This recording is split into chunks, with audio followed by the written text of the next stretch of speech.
U.S. Secretary of State Mike Pompeo has brought his anti-China message to Indonesia. He says the U.S. will side with Jakarta in the South China Sea. Speaking in the world's largest Muslim-majority nation, he also took aim at China's treatment of its Uyghur population. Jani Vidvani reports. A one-day trip with a packed agenda as U.S. Secretary of State Mike Pompeo met with Foreign Minister Retno Marsudi and President Joko Widodo, pledging more investment while lauding President Widodo's efforts in his reform agenda.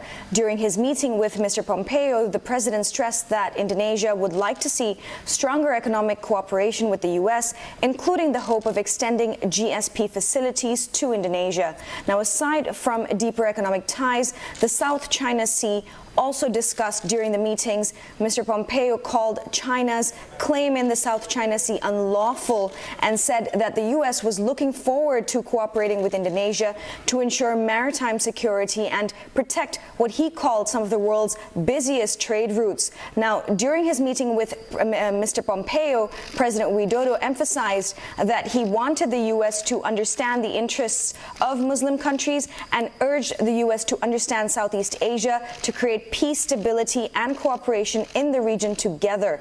Prior to wrapping up his Indonesia visit, Mr. Pompeo also addressed the youth wing of Indonesia's largest Islamic organization, Nahdlatul Ulama, and in a speech about religious freedom and tolerance, he said that China's war against people of all faiths was the gravest threat to the future of religious freedom, after which he highlighted China's treatment of Uyghur Muslims.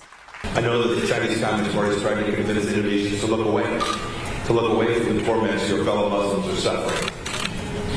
I know that these same CCP officials have spun fantastic tales of happy Uyghurs eager to discard their ethnic, religious, and cultural identities to become more modern and enjoy the benefits of CCP-led development.